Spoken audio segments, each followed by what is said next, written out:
Stand for the Pledge of Allegiance. Pledge allegiance to the flag of the United States of America and to the republic for which it stands, one nation, under God, indivisible, with liberty and justice for all.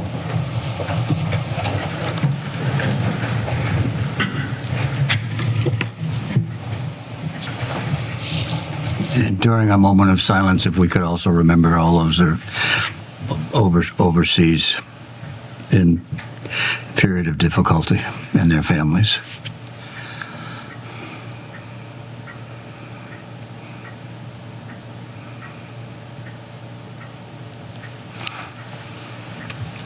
This meeting is being recorded and televised by our local cable company. I'd like a motion to approve bill and payroll warrants. So moved. Second. Is there any discussion? All those in favor? Motion to accept correspondence in the read file. So moved. Second. Any discussion? All those in favor? Public forum, now is the time for anyone to speak up on anything that's not on the agenda. Name and address? Ryan Trussell, 210 Temple Street. I'm also the chair of the Whitman-Hanson Regional School Committee. I'm doing kind of a goodwill tour about the school budget, and this is one of my stops.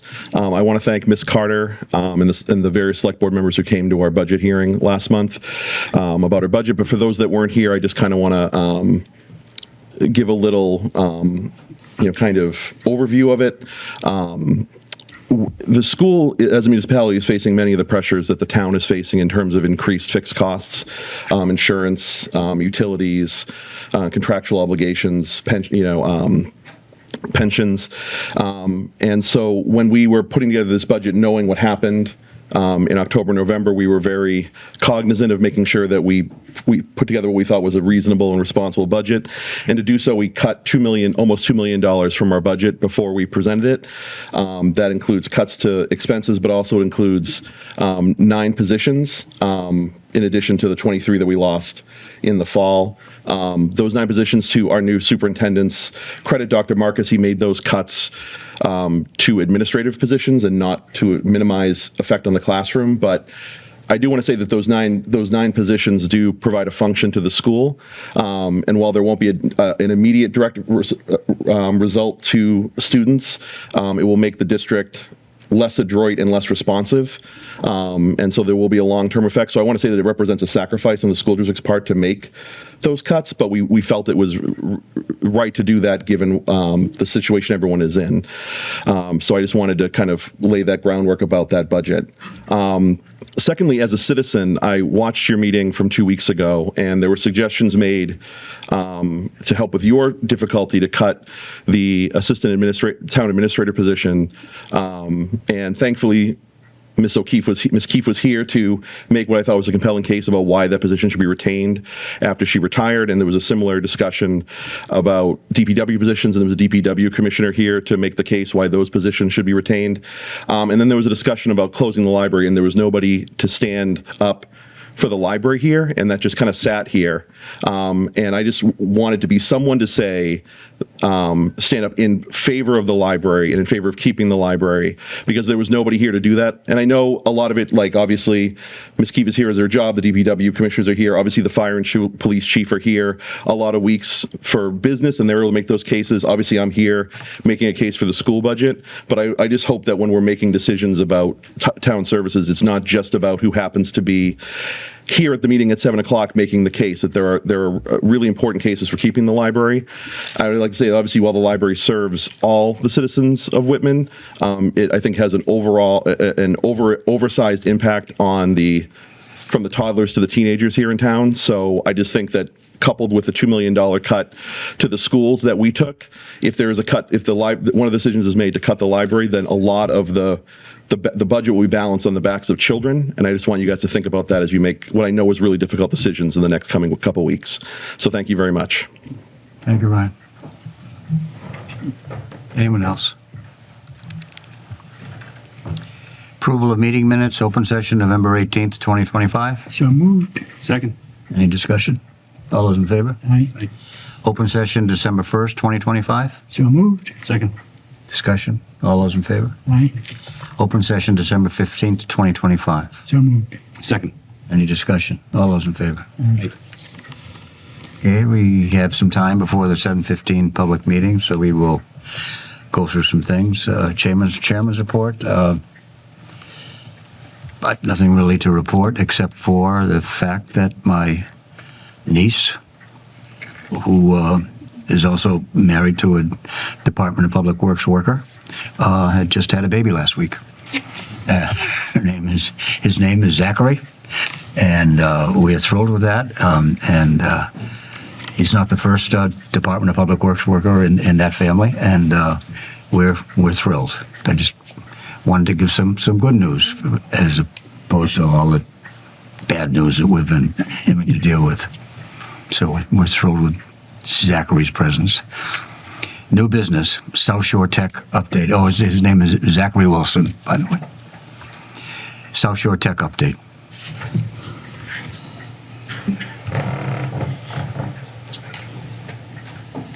Thank you, Mr. Chair, members of the board. My name is Tom Hickey, school superintendent. Thanks for having me here tonight. I'm here to give you a couple of updates, and I have a presentation. I'm mindful that you have a hearing, and so if you have to give me the hook, happy to oblige. Focus is to give you a brief update on the building project and also talk to you about a warrant article regarding a regional agreement amendment that would expand our region to bring in the town of Pembroke. Things are on track. We have some early bid packages out there. We'll complete all the pre-qualification for filed sub-bidders next month, and all the bidding will be done in June, and the shovel will go in the ground in June. For folks that travel near our school on Webster Street in Hanover, you'll find that early stage site prep means we have to move some parking lots in order to create a construction lane from our ball fields, which is where we'll be building the new school, out to Webster Street. So that's important work. It'll be done a little bit before April vacation, but mostly over April vacation. The kids will come back. They'll wonder where their parking spot is. We'll tell them in advance. They'll be parking in a bit of a gravel lot. I don't know how we're going to number those spots, but that'll be one of the many flexible things we will figure out.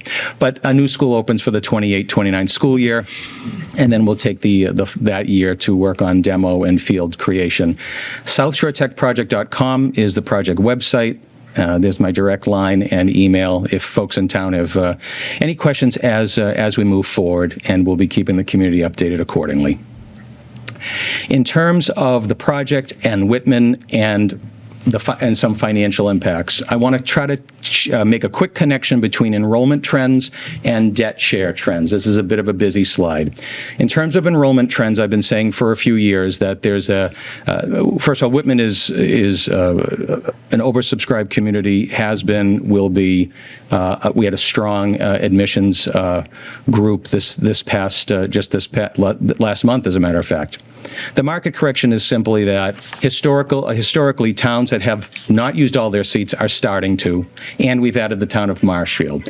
So I'm pretty confident to say that we'll see an additional drop in enrollment simply because, and I'll give you an illustration, we have 46 seniors from Whitman who will graduate in June. And we currently have 24 ninth graders that we're admitting. This is the closer to the proportional number of Whitman seats that they would be getting. And so while Mary Beth wants nothing to do with talking about fiscal 28 budget, I'm pretty confident that I'll be coming back with a similar story about our school budget. Typically, a drop in enrollment triggers a drop in assessment. There will be a bottoming out. And then as we're able to increase our school enrollment, this new building will hold, it's designed for 900. We currently have just under 700. And, there could come a time where we could approach more than 900. That's going to take a very long time. But the idea of a decline in enrollment, I don't consider to be permanent. Now, the connection with enrollment means that debt share trends, you all remember amending our regional agreement to go to a 4-year rolling average. So I'm making some projections based on we're graduating larger groups, we're bringing in slightly smaller groups, and the numbers will level off. So I'm seeing a debt share for the town that will decrease. Now, after 27, it's a projection, but I'm reasonably confident. Not like not like the 10-day weather forecast where everything's partly cloudy. I'm pretty sure that these numbers are going to trend in this direction. But at some point, it's going to be take fiscal 31, 14.51% of the building. Well, the total enrollment could be higher, because by then we could be enrolling more kids. But in general, for the purposes of calculating what is the burden on taxpayers when it comes to debt for this project, I see it trending in that direction. This is a very busy slide. Enjoy the colors and all the numbers, but if I can orient you to this, I was working on some projections, so I went to FinCom last month, had a nice conversation. I was talking about, our financial advisors had said, you could have if you want to try to push off the impact on taxpayers, you don't have to start bonding stuff until, say, fiscal 29. But there could be merit, if the market is favorable, to start bonding the project in 28. So what you're seeing here in the first two columns in white are those same enrollment projection percentages, and then baked in with some estimates, you have what might be, okay, if we start bonding the project in 28, what would it look like if we borrowed the money with level payments, level debt, or level principal, and what would we do in 29? And then after about 5 years, I kind of shut it off because the reliability falls apart a bit after that. So I wanted to just show you, you can pick any line you want. You could look at level debt, level principal. You can see the range. So if folks are asking, leading up to any questions about how do we cover this debt, if town financial leaders can take these numbers perhaps and break them down for perhaps potential impacts. But you can see the range. Interesting, my one takeaway from all of this is that when I look at that line that says 30-year total, and I see whether you start bonding in 28 or 29, the numbers in the aggregate seem kind of close. And I wasn't expecting that. So I asked the advisor, I said, I would have thought that if we started bonding earlier, that there would have been some more appreciable savings at the end. And the answer that I got was that if you bond a little bit later, it's a little less money, but a bond anticipation note interest rate is going to be a little bit lower. So they thought it might wash out. This is hardly set in stone, but I do hope that it will, and I'll be happy to send this to you, and you do your own analyses certainly. But for now, that's what I wanted to be able to offer you in terms of, is how much bigger than a bread box is this thing, and where might it fit. And certainly happy to answer any follow-up questions the board may have. You feel free to get in touch with me. I'd be happy to come back. Thank you. And then this is the last slide. How am I doing? Am I okay for time, Mr. Chair? Are you okay with? You're fine. You're fine. Thank you. Pivoting now over to the other matter I wanted to update you on, and that is this regional agreement amendment. This is very, very similar to what we would have brought you in 2023 with regard to having the town of Marshfield join. They would if this is approved by at least 6 of our 9 communities, and if it is also approved by the voters in Pembroke through a debt exclusion and operational override vote in mid-May, Pembroke would join in 27-28. My estimate is that based on Pembroke presenting as a moderately sized community with a significant demand, they would probably fill about 20 seats a year. And that's based on, say, our current capacity. And what I've been saying to communities, boiling all this down, as you maybe look through this slide, is this. What's the single biggest benefit to this? It's cost sharing. About a 10% share, I'm estimating, for the building project, as well as future operational budgets. What's the single biggest negative? It's seat sharing. Cost sharing, seat sharing. Okay, so let's talk about the negative. If we have to make room for another community, what's the impact in the short term, and will it be permanent? My projection, and under this number 3 frequently asked questions, is there'd probably be a haircut of maybe 1 seat for the 27-28 school year. But that does not take into account the fact that we have historically had at least 2 communities, Norwell and Cohasset, who don't use all their seats, and it's likely that 1 seat haircut will wash out. And then in 28-29, there could be a haircut of 2 seats. And again, with about 15 to 17 leftover seats, there's a chance that some of that would wash out. As we grow our school enrollment, which must first start with growing an operational budget that the towns can afford, we can begin to reconcile any short-term haircut. If we did bring in Pembroke, how are they going to pay the debt share? Are they going to do all the things that Marshfield had to do? And the answer is yes, with a little bit, with one additional factor. They'll pay as you go. They'll pay as they go for debt share, the percentage of kiddos in the building, from years 2 through 9. They will also pay retroactively for any debt that's been assessed to our 9-member communities for fiscals 26 and 27. They'll pay a share in the stabilization fund, and we're also going to be asking them to pay an additional operational assessment to cover any expenses for the kids who are in the building in real time. Chapter 70 numbers, we all know, they lag by a year. So you could have a handful of kids in the building, but that October 1 number is used to then you have to actually fund. And so let's use another bus route as a clean example. Oh, look, there's 40 kids from Pembroke. We need another bus route, but they're only assessed for 15. So by accounting for this operational gap for the first 4 years, that's an additional infusion of any operating money so that that the priority would be to use that for any extraordinary operating expenses. So if you ask me, is it exactly the same as Marshfield? No, it's with at least the look back on any debt that's been assessed since 26, and also a bit more of an operating expense. Yeah, so thank you. Thanks for listening to all that. And again, I'm happy to, if you prefer, I realize you have a hearing, but I'm happy to stay or exit gracefully now. Thank you Watch very me step much. Does back. anyone have any response or questions? I do, Mr. Chair. No? Yes. So I just want to say that this is an article that will appear on the annual town meeting. You'll be there as well to speak to any questions, but this. I will do my absolute best, and you are trying to help me out. Thank you. As we have 6 town meetings that night, so if there's a cardboard cutout, or if you don't see me immediately, don't think I'm being rude, please. Okay. Yeah, but no, that's my intention. Yeah. Right. We had the I'll be in the article area. from Marshfield, and we'll need to have it and pass at town meeting. Yeah. Okay, great. Exactly right. Yeah. Thanks, You're Tom. very welcome. Thank you very much. Thank you. Thanks. Thank you. Chairman, Could you send a digital copy of that, if you don't mind? Sure, Sean. No problem. Yeah, thank you. Can do that before I leave. Your timing is perfect, by the way. It's 7:15.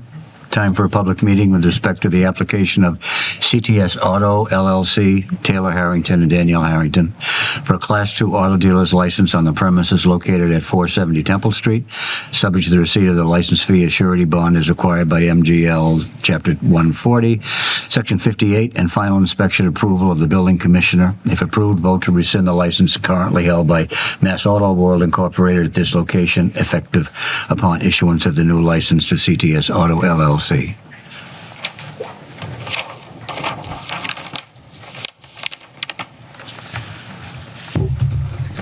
like that. Welcome. Hi. Taylor and Danielle? Danielle. Yeah. Yeah. Now, in order to, before we continue with the public meeting, we'll need to go into executive session to discuss the quarries. So we'll need to go into executive session pursuant to Mass General Law, Chapter 30A, 21A1, to discuss the reputation, character, physical condition, or mental health, rather than professional competence of an individual, or to discuss the discipline or dismissal of, or complaints or charges brought against a public officer, employee, staff member, or individual, and Mass General Law, Chapter 30A, Section 21A7, to comply with or act under the authority of any general or special law or federal grant and aid requirements. Is there a motion to go into executive session? So moved. Second. Is there a second? Yes. Yes. Yes? Yes. Yes. Okay, we're in executive session. We'll come back into open session once that executive session is completed.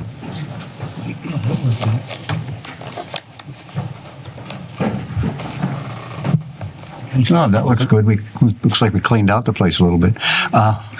Okay, now that we're back in the public hearing, could you tell us a little bit about what you have planned for the Temple Street Auto Dealers place?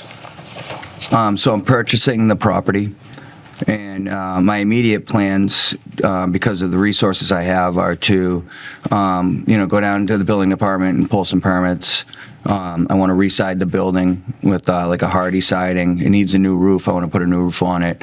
I want to do something with the masonry. Put some new garage doors on with nice black line. Nice.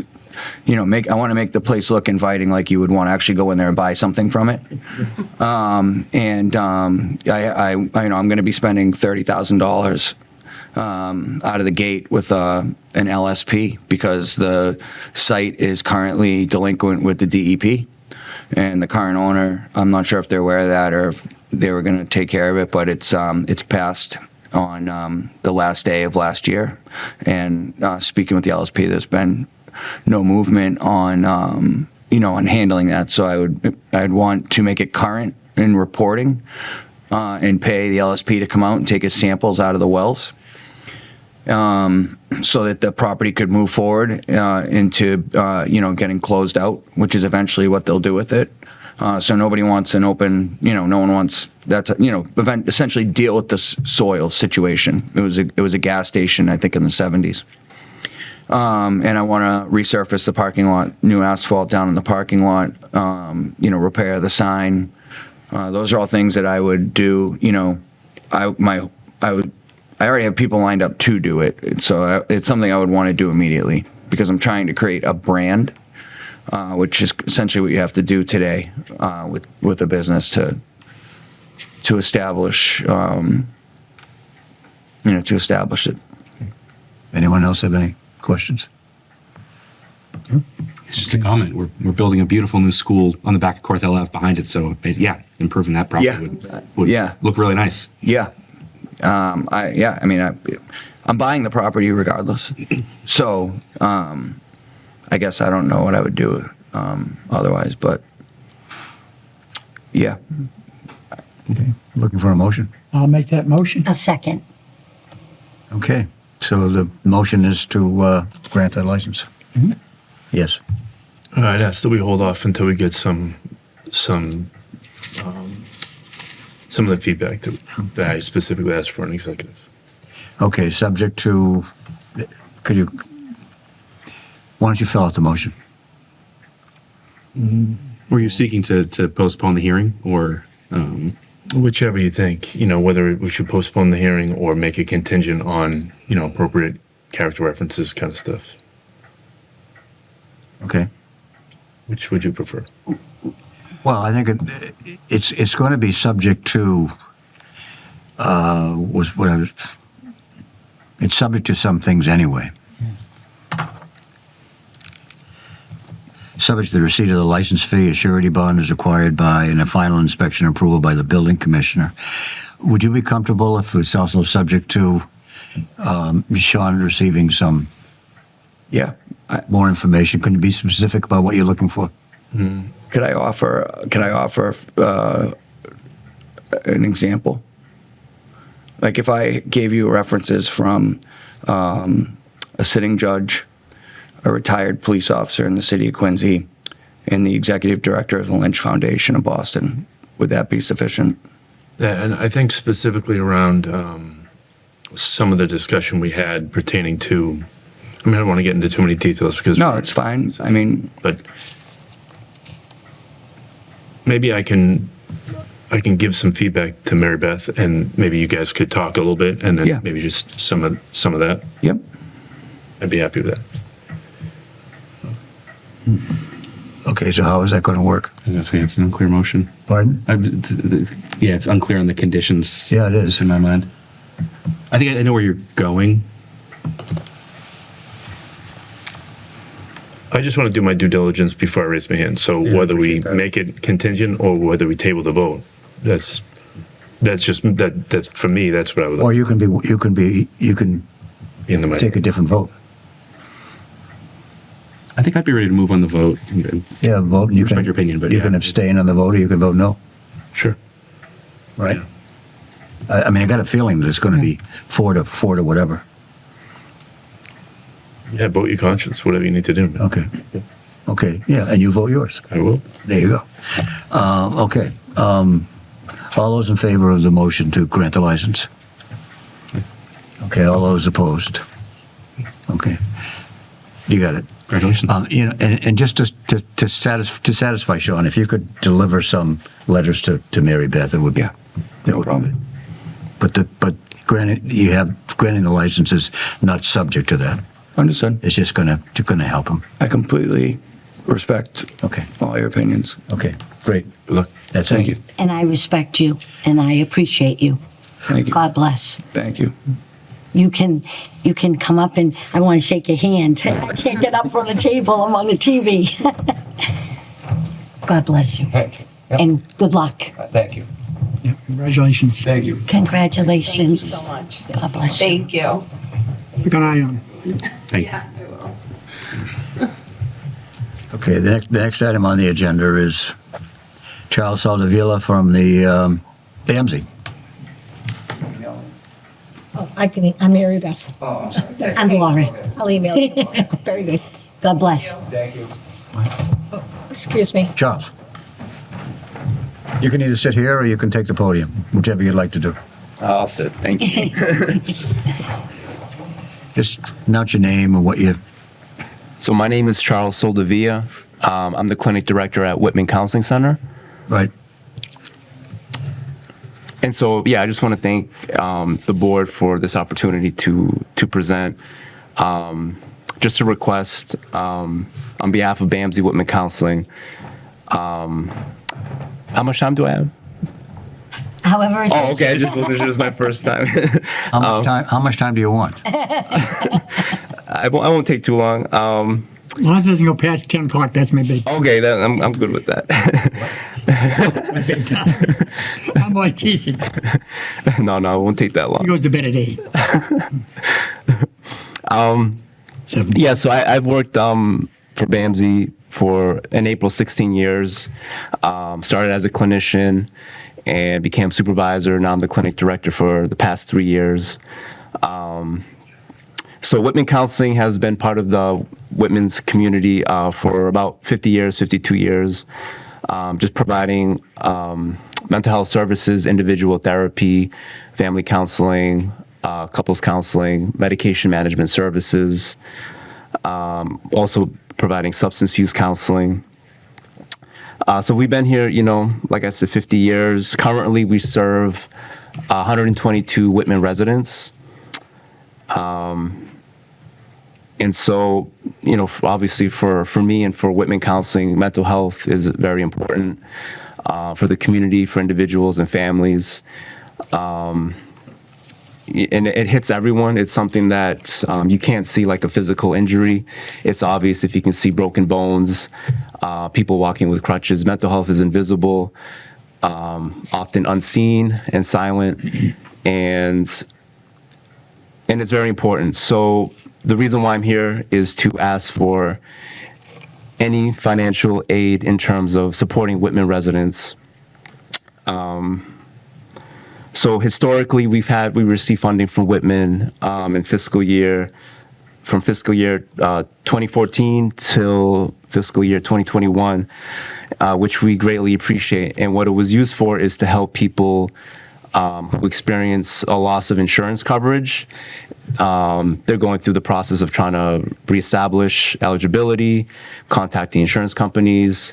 We also use that money to help with large copays if they're financially strained, experiencing financial barriers. We would support them. Also, if they have high balances, we use it to cover that. And so, as a clinic, as you know, costs to operate businesses is rising, inflation. So as a clinic, financially, it's a bit strained as well. So, we want to be able to provide the services without gaps in their treatment. We want to ensure continuity of care. And so just as a clinic, historically, we also struggle with workforce shortages. Retaining clinicians after they get their license, they often move to private practices. And so for a community mental health clinic, it's very important for us to have a staffing of clinicians, mental health nurse practitioners. And so we're also a nonprofit. BAMSI is a nonprofit organization. So how we would use the assistance, like I said, to help people who unexpectedly lose their insurance. We're anticipating, with federal policy changes affecting Medicaid, people are going to lose their eligibility. There's also starting January of 2027. There's going to be the 6-month renewal for people on Mass Health, which even the way it is now, the 1-year renewals, people often miss the mailing, they don't reapply, they lose their coverage, they're going through the whole motion of trying to get reapplied, and they experience that gap in coverage. So we estimate that it's going to be another barrier having that 6-month renewal for our clients. So, like I said, mental health is very important for us, important for the community, and anything that could help would be very beneficial in terms of financial assistance. And I'm happy to answer any questions. You serve people from other towns as well? Yes, Do you go to the other towns and ask for money too? we're going to have to start doing that. So this is the first town that I'm presenting. We have been receiving grant money from United Way, but because of financial federal changes in policies, they have to cut back, and so we were one of the programs that they cut back on. So now we have to find other ways of supporting the need. But we do intend to reach out to Brockton is another. We serve a lot of people from Brockton as well. Right. So I was just wondering why Whitman is sort of like, you're zeroing in on Whitman. You know, the Whitman Counseling Center started in Whitman. It wasn't part of the BMZ no, right, thing. It started in Whitman. It was Right. by Whitman solely right, for a long time. right. And then it just, we started giving, some money to it after it was taken over by, or had to be taken over by BMZ because we couldn't afford to fund the entire operation. Right. But I was just curious as to if you were asking other towns for money. Oh, we intend to. We intend to because the United Way grant ends in July. So Yeah. Because you do have, BMZ is a large operation. it is. It is. Mr. Chairman, we actually have been contributing, we did contribute, I should say, from 1988 to 2021. And then we, because of budgetary needs and so forth, we started giving some money to Whitman Will. But we went all the way back to We 1988. give money to Whitman Hanson High School, not to Whitman. Whitman Will is a program at Whitman High School. Correct, The money goes to Whitman High School. that's correct. Right. Yep. Right. But for this, we In the have given district. it from 1988 to 2021 in the past, so. Yeah, we But gave did- him about $10,000 a year, I think. Right. We gave a total over the years of $339,000 from 1988 to To 2021. Whitman Counseling. To Whitman Counseling. Yeah, it's a lot of money over the Yep. course of those years. Yeah. Yeah. It'd be nice if Brockton gave some money. Of course. Of course. Or if East Bridgewater gave some money, Bridgewater gave some money. Mm-hmm. Yeah, it'd be good to ask those places and say, look, Little Whitman's giving us some money. He used to give us some money too. Yeah, definitely. Have you put anything in the budget for that?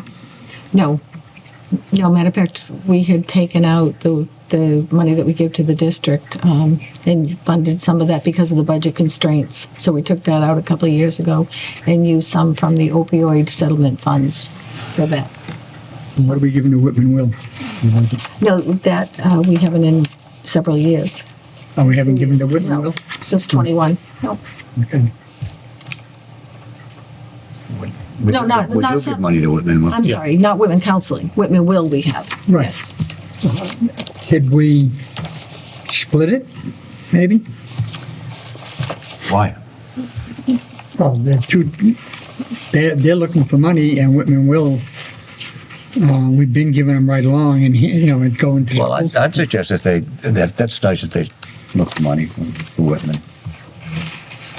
people, but I would suggest that they look for money elsewhere first. Right. I'm not trying to say no, but I understand. I really appreciate you coming in, and I respect the work that you do. I know BAMZ. I work with those guys pretty closely, and I'm a huge advocate for mental health programs. That being said, we are in a very tight budget situation right now. We're looking at a deficit, and we're going to have some difficult conversation after you step out. I would definitely encourage you to be here more often and advocate for the program. I think there are places in the community where you can maybe reach out and kind of get more people to use the service, maybe informing us about how many Whitman residents are actively using the service, so we know more of that information can be helpful when you're advocating for that. Maybe we could set up an appointment earlier in the budget season, so you can come in maybe at the end of the summer, early fall, sit down, and we can have a conversation about more of the details and the funding. Right now, this is kind of late in the game for us budget-wise. Actually, seems funny, but thank you me personally. Thank you for being here. I hope you play more of a role throughout the process, so we know more about what you do, and we can definitely make it, with the little resources we have, make it a priority for you. Thank you. Thank you. Thank you. Yeah, don't take what I was saying the wrong way. I was on the original board for the Whitman Counseling Center way back in the day. Started recognizing that our youth were having troubles. Oh, okay. And so we established the Whitman Counseling Center to give them help. So I've been involved in following them for a long time. But this is tough right now. And I just wanted to make sure that you can get directed to these other towns to give help to. Definitely. And if there is money that we could be giving, it would be good to do so. It's just now it's kind of tough, and I'm just trying to see if perhaps the energy could go there to the other towns as well. No, thank you. I appreciate that. Very good, Mr. Chairman. Might I just suggest ask about their balances of opioid settlement funds? That may be a resource that, although we've been contributing it to Whitman will, it may be untapped in other communities. Okay. So, Thank you. yeah. Thank you. Thank you, board. Have a good night. You too. Thank you. Mr. Chairman? Yes. Could we take the host community 2 items later in the agenda out of order while we have town council here? And he could speak to those. Sure. Where are they? They're right before set meeting schedule on the second page. Update regarding the host community agreement with the Stories Company, Whitman LLC, and termination of host community agreement for the. Oh, sure. Update regarding, you're right. Okay.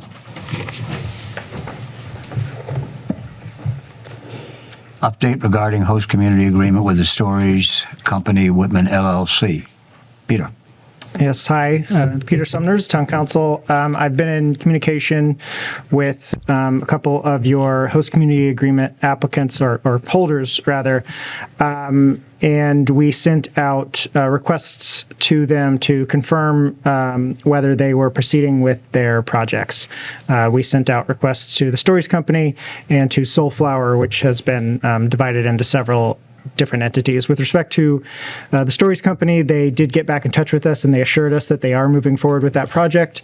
And they have purchased the property. They are looking for another tenant in that property to sort of make the numbers work on their end. But they've gotten their ZBA approval. They are if not fully licensed by the CCC, proceeding with that process. So it's not open as soon as they had hoped, but they are fully committed to the project and wanted to assure the board of the same. So I wanted to give you that update, but I don't have any recommended action for you tonight on that host community agreement. That's Bedford Street. Yes, I believe so. Yeah, it's EJ's. Yes. And do we do the next one too? Yes, please. Termination of host community agreement for the siting of a marijuana business in the town of Whitman with Soulflower Incorporated is assigned to Chillin' Bliss LLC, Fusion Drop LLC, Crafted Cannabis LLC, and Soulflower Express LLC. So, as I mentioned, Soulflower was the initial applicant for the host community agreement there. At some point during the project, they split into several companies handling the different operations for that project. Unfortunately, it appears that they are no longer proceeding with that project for whatever reasons on their end. They expressed that they still wanted to move forward with the project, but weren't able to assure the board that they were going to be able to do so. The host community agreement that they have does allow for the board to determine that that agreement has expired if they have not commenced operations within a certain period. So my recommendation for you tonight is that the board terminate the host community agreement between the town of Whitman and Soulflower Incorporated dated January 10th, 2023, as amended by a First Amendment dated August 24, 2023, based upon the expiration of the agreement under Section 22. Okay. Anything else? So we need a motion to that effect? Yes. Someone make a motion? I'll make that motion. I'll second it. Any discussion? All those in favor? Okay. All right. Thank you. Peter. And that frees you, I think, right? Frees you of me, yes. Thank you, Peter. Thank you, Peter. Thanks, Peter. Thank you. Thank you for doing that. Okay, so we go back to the first page.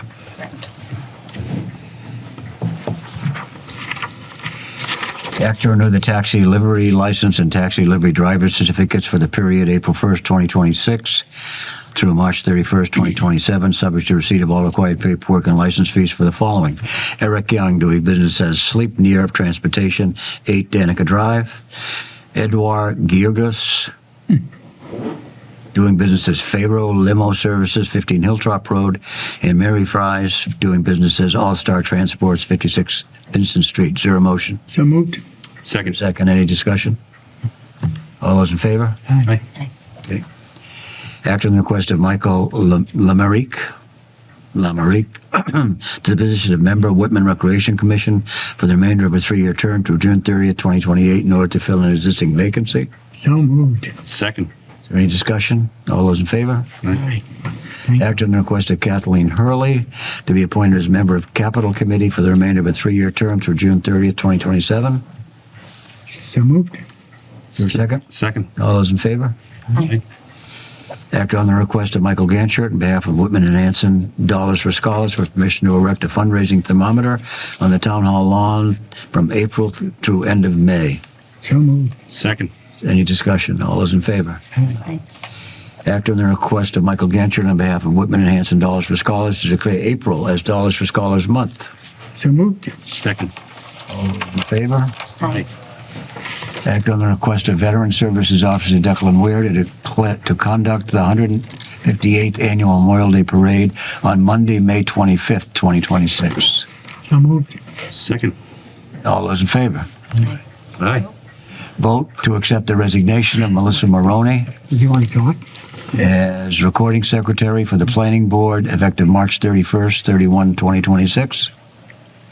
So moved. Is there a second? All those in favor? Aye. Setting the meeting schedule, April 7th and April 24th. 21st. Is there a motion? 7th, 21st, that's April 7th April 7th. 7th 7th and 21st? and 21st. and 21st. Yes. Yep. Okay. Okay, all those in favor? Okay, so 7th and 21st. Great. Next on the agenda is the override discussion. Okay, yes. Here we go. Here we go. So I was asked to run a few different scenarios for the budget. So I did that. One, we do need, we were short for the budget, about 700,000 last time that I gave a budget update, made some adjustments to investment income, made some adjustments to new growth and so forth.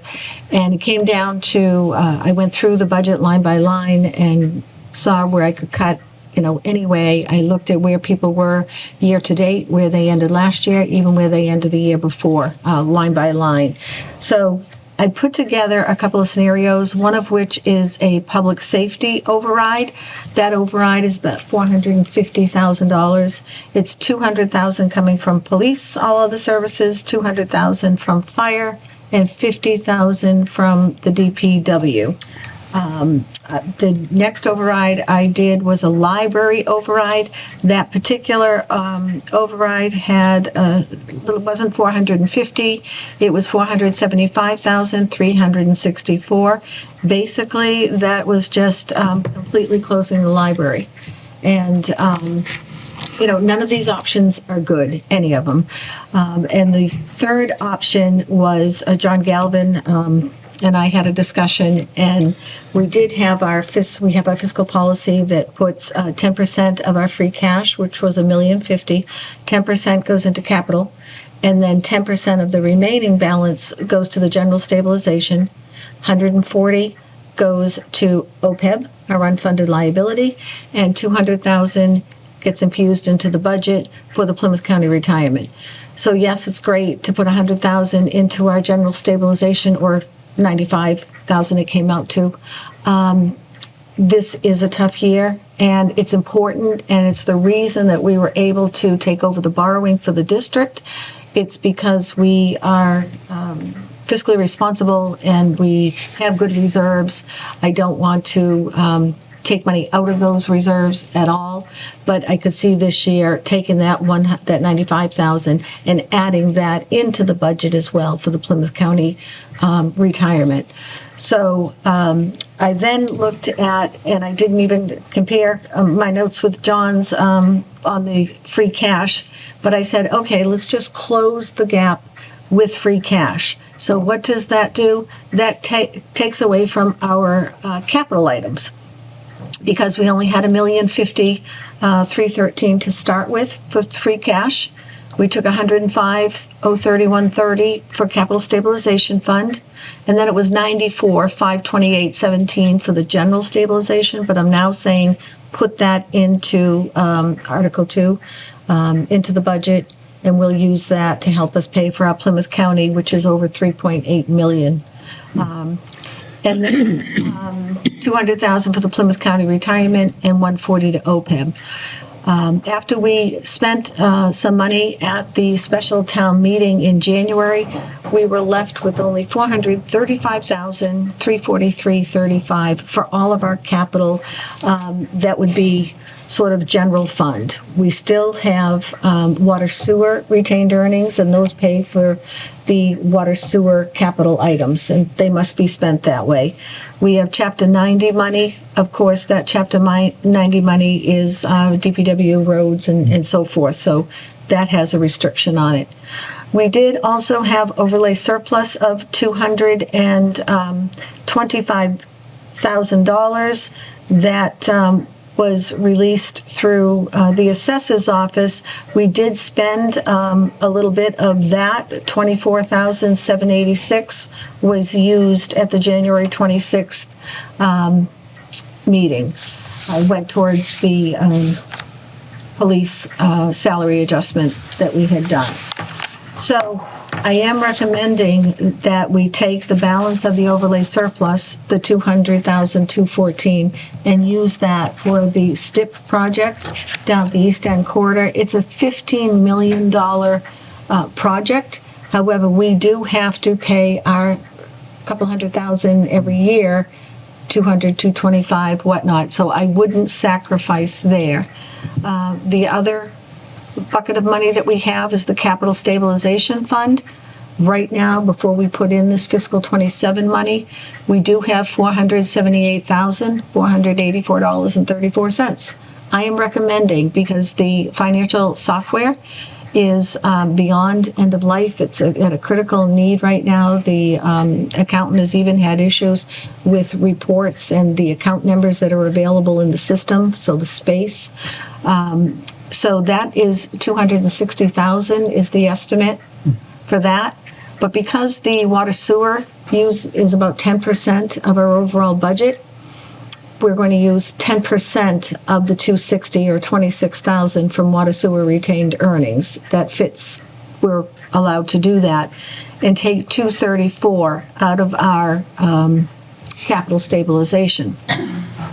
I would leave the remaining amount in the capital stabilization and add 10% a year going forward. One of the items, and the fire chief has mentioned it several times, is he does need a new fire engine at 1.399, or I think a town around us went out and just secured a 1.2, I think, in 1.2. Duxbury. So 1.2 to 1.45, it's a need, and to come up with that money all at once is going to be a problem.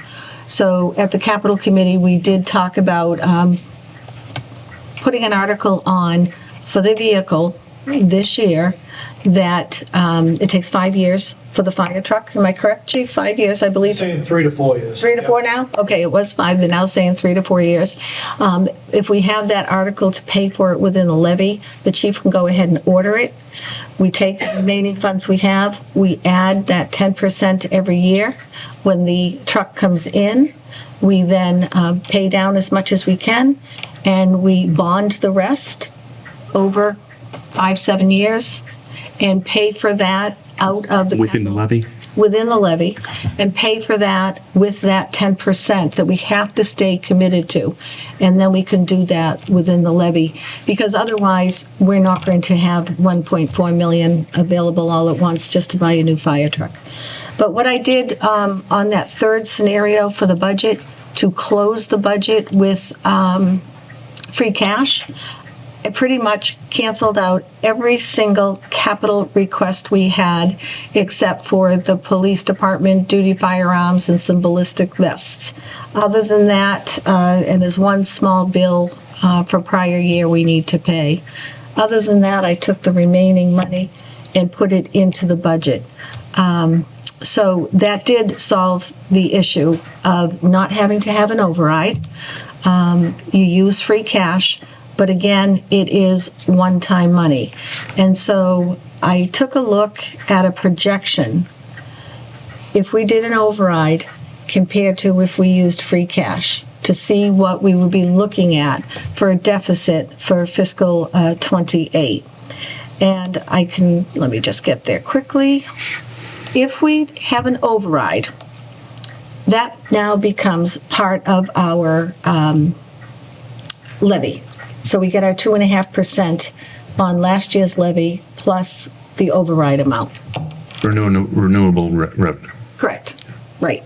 So if we did a $450,000 override for public safety, I was able to balance the budget. And for the library, it was $475,000. But what that did, the $450,000 override, call it $500,000, would leave us with a deficit of $659,601 next year. If we did, and I just changed this number of 450, and this is just to show you an illustration. If we did $1 million override, which is a large override, but I want to show you what that would do. That would take our deficit, it would take care of this year, we wouldn't have to lay off any public safety, and it would take our deficit for next year down from $659,000 to $95,000. So it's almost like 2 years that would take care of. If we didn't have an override, we still have to deal with snow and ice. So let's say, I'm showing here in this example that we need about a $500,000 deficit. And we say, okay, well, now she's talking about $1 million. But what the $1 million would do is it would prevent public safety layoffs, or it would prevent the closure of the library. It would fund the district's request at the 4.85, because currently in my public safety override and my library override, I've used that formula-based method that we talked about, but it didn't bring them up to the 4.85%. It will also, currently we have a snow and ice deficit of $212,000. The winter's not over. So we have a couple of choices to close that snow and ice deficit. One thing we could do is raise it on the recap. What does that mean? It means that we tax the taxpayers for that $212,000. So if we don't have an override and we lay people off or close the library or use free cash, we still have to deal with the $212,000 snow and ice deficit. So by saying $1 million, we would close the deficit, we would bring next year's deficit down another 500,000. That extra 500 would take care of the snow and ice. It would also allow us to reduce the OPEB transfer. I had pushed it in this particular budget up to the maximum that we spend on retiree health insurance. I have 388,000 in there. I would really like to bring that down. I had a couple of conversations since our last meeting with the treasurer, Tom O'Brien, and the people from PARS who handle the OPEB investment. And basically they said, Maribeth, if you continue to put in your 140 contribution every year, you can take some funds this 1 year, a tough year, and you can take it out. It won't be a hit against you when you get rated from Moody's. And you can use it for health care costs for retirees. However, if the following year you take out more than you're putting in, more than the 140, then that's going to be a ding against the town. I think that's a critical point, because I really appreciate you doing all the work, running these different scenarios. I don't think people realize how long it actually takes you to compute each scenario and all the fine detail that goes into it. But basically, we're looking at a public safety override, a library override, or some scenario where we're using free cash and a lot of one-time money to close the gap this year, right? And I would argue that we shouldn't just be thinking about this year and doing whatever it takes to close the gap this year. We really need to be thinking about the next 5 years. We know that the budget is going to be really difficult for the next 5 years, and then things are going to change. But at least for the next 5 years, things are going to be hard. If we compromise our financial principles, I don't think it's terrible to alter some of our financial policy, to loosen up some of that money that's going in over and above into our stabilization. Stuff like that I think is reasonable. But to use a really significant amount of one-time money to close the gap this year, it's just going to make things worse next year, and it's just going to set us up to kind of spiral down from there. My recommendation is that we have the smallest override possible, and we do the least harm. I don't think we need to do things like, we're not looking to create some flashy override that's going to create a whole lot of harm to get people out to vote, make sure that they vote for it. I don't think we should do that. I think we really should look at our departments as they currently stand and think, what is the way that we can, all these terrible choices, which is going to cause the least harm, you know? And I do think that we should have some skin in the game as far as the town goes. I think we should be showing how we're really tightening our belts. And, you know, the finance committee went over some of our recommendations today, and I think we are really being tight with the budgets, you know. So for me personally, I think it should be the smallest override possible, and unfortunately, I think it should be on the library. That, I think, causes the least harm, as terrible as that sounds. At some point over the next 5 years, depending on the trajectory of the budget, it might be that we have to get to public safety. I think they should be as insulated as possible from the budgetary concerns that we have. Similar to the way I feel about teachers on the school side. The school has over 500 employees. I don't think they should cut teachers first because it's going to get more people out to support their budget.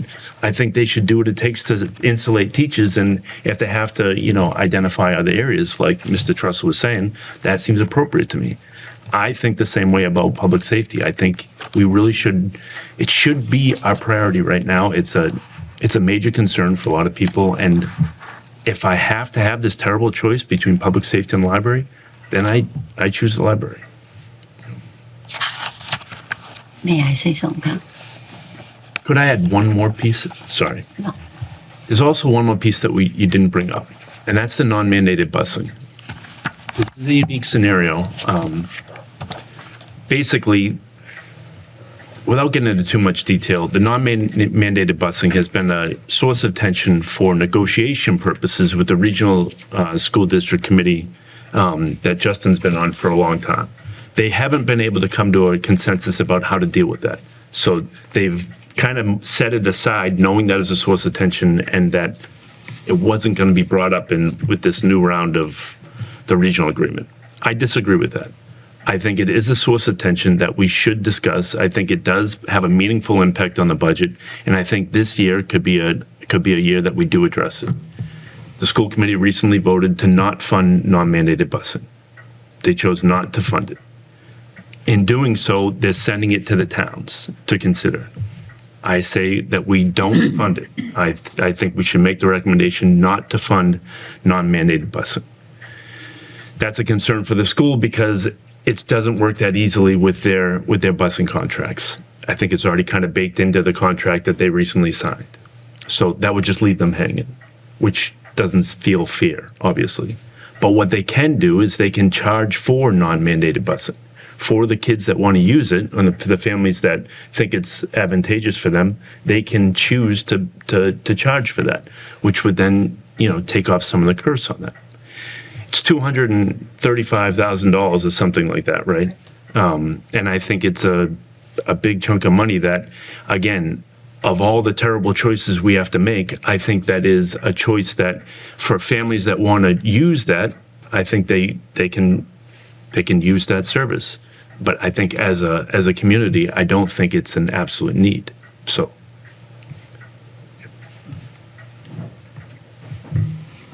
Laura has her hand. Yes, Laura. I agree with you, Sean, but on a few reasons. Not that I don't agree with Mr. Trussell. I think he might have left.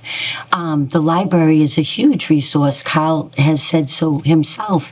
But these days, so much is on computers, and we have libraries in all the surrounding towns. And the middle school is going to have a beautiful library. And just for right now, I can't imagine putting any fire or police laying them off because I just learned, I've been here so long, I thought there used to be 5,000 and 8,000 people. Then I said 13 because I had learned newer numbers. Then I was corrected that it's 15,000. I hear them go out all the time, and bringing in these new buildings with these new people, it's a lot. There's a lot of going to be calls.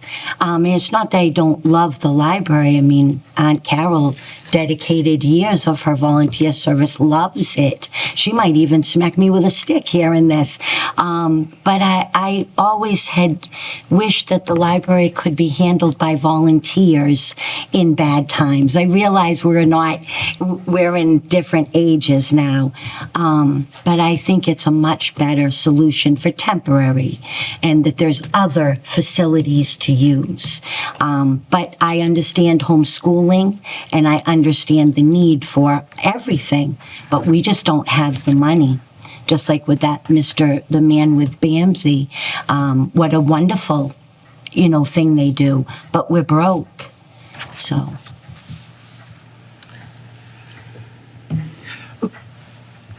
I'm going to speak. Laura passed out to us in between the meetings what happens when the local library has to close. Did any of you actually read it? Not read me, I didn't. Okay. I didn't even get Did you it. see what happens? What is it? Yes, I read. Yeah, I Okay. emailed it. Oh, he said And law. it didn't mean anything to you. I think it certainly means something to me. We need What it means is loss of state aid. It means that last year we received $47,574 in state aid because we were a certified library. We lose that. What else does it mean? Decertified libraries are ineligible for various state grant programs. Okay, we lose that ability. Other libraries in the state are not required to provide services to residents of non-certified communities and often choose to deny them direct borrowing privileges. While a neighboring library's board of trustees can vote to allow lending, they often choose not to, as it places a disproportionate burden on their own taxpayers. So it's not that simple to go to another town's library if your library is decertified. Loss of interlibrary loans. Residents generally lose their interlibrary loan privileges. Certified libraries across the state and other areas may discontinue interlibrary loan services to decertified libraries entirely. Residents of decertified communities are typically restricted to using resources within the building of neighboring libraries, such as reading rooms and public computers, but cannot check items out. Neighboring libraries may choose to charge residents of non-certified municipalities a fee to borrow materials. We lose everything if we decertify, if the library is decertified. How long does it take to get recertified? Anywhere from 2 years, one community was 6, Tenure one was 10. was 10 years. It depends. But the It's- first year you come back on, you don't. It's not just saving money if you decertify the library. It's not just saving money. Everybody needs to know that. I think we should do everything we can to try to save the library. When Ryan was speaking about nobody speaking for the library, I think I've been pretty clear over the last period of time that I think it's something we have to think very seriously about when we're looking at cutting. I'm not sure that. Well, I think we should try to avoid an override because I don't think the town is going to pass an override anyway. The only override that would pass that I can remember is when Chief Greno 4 firefighters. was able to add some firefighters. May I just add?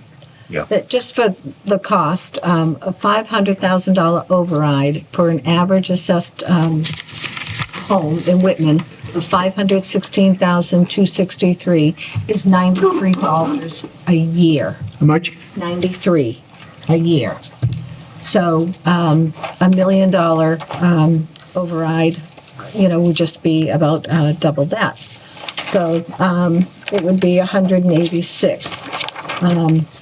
As I mentioned, I just want to say one other thing about using free cash. I know we've done it before, and it does have a ripple effect. I can just say that if we were to use free cash to close the gap, instead of having a $659,000 deficit projection for 28, would have a 1.120, $1,120,000 deficit. So free cash or override lifts your levy. The 2.5 gets calculated on a higher amount. The free cash method to me isn't an option. And it does look like, yes, we're looking at some terrible things if we don't have an override. It's a public safety override or a library override or a closing or laying off. Carl, if I could. Sorry. So I think starting with Mary Beth's comments about the financial policy and putting money away toward general stabilization, I think this is the year to probably skip that. I agree. That's an easy decision that we can all agree on. Breaking our financial policy that's only a year old, but given the circumstances, it makes sense. If we're considering an override, whether it's on public safety or the library, it also seems foolish to be pulling money out of the OPEB trust for retiree benefits. That is still one-time money, much like the free cash. It's not going to be there forever. Although we have reserves built up and we can do it a couple of times. You're right. We're still borrowing for a middle school. It's going to be years. We're not getting out of this hole in the next 5 years. So we're going to be tempted to do that again every couple of years. So if we are looking at a $500,000 override, it probably makes sense to consider $1 million covering us for next year, not hitting our one-time money as much. And so with that set out, I still disagree with Sean, and I think I made the case at our last meeting, but last year the voters overwhelmingly said no to an override. Where they expected cuts to be made to public safety, we came back at a special town meeting and protected public safety with one-time funds. That bill, like you just laid out, is due this year. We don't have the one-time funds again to use. So I think we have to ask the voters, did you really mean public safety, or did you mean cut everything else but public safety? And that would be an override. But whether we consider an override for public safety or for the library, this board has to be willing to make those cuts if the voters say no.